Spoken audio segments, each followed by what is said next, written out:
മലപ്പുറം മാറാക്കര പഞ്ചായത്ത് ഓഫീസിന് സമീപം 40 അടി താഴ്ചയുള്ള കിണറിൽ വീണ കാളയ്ക്ക് രക്ഷകരായി മലപ്പുറം അഗ്നിരക്ഷാസേന. ഞായറാഴ്ച ഉച്ചയ്ക്ക് 2 മണിയോടെയാണ് സംഭവം.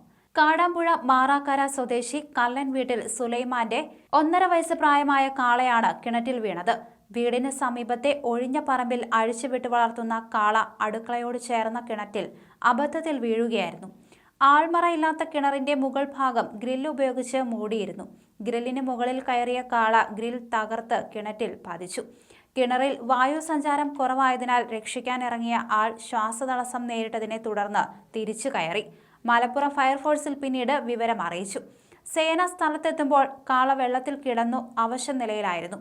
സേനാംഗങ്ങളായ AS പ്രദീപ്, KC മുഹമ്മദ് ഫാരിസ് തുടങ്ങിയവർ ബ്രീത്തിംഗ് അപ്പാരറ്റസ് സെറ്റും എക്സ്റ്റലേഷൻ ലാഡറും ഉപയോഗിച്ച് കിണറിലിറങ്ങി കാളയെ ബെൽറ്റ് ധരിപ്പിച്ച് മറ്റു സേനാ അംഗങ്ങളുടെയും നാട്ടുകാരുടെയും സഹായത്തോടെ മുകളിലേക്ക് വലിച്ചു കയറ്റി. കിണറിൽ 2 ആൾ പൊക്കത്തിൽ വെള്ളമുണ്ടായിരുന്നു. സ്റ്റേഷൻ ഓഫീസർ EK അബ്ദുൾ സലീമിന്റെ നേതൃത്വത്തിൽ senior fire and rescue officer M Pradeep Kumar, മറ്റ് സേനാംഗങ്ങൾ തുടങ്ങിയവർ രക്ഷാപ്രവർത്തനത്തിൽ പങ്കെടുത്തു.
Gracias.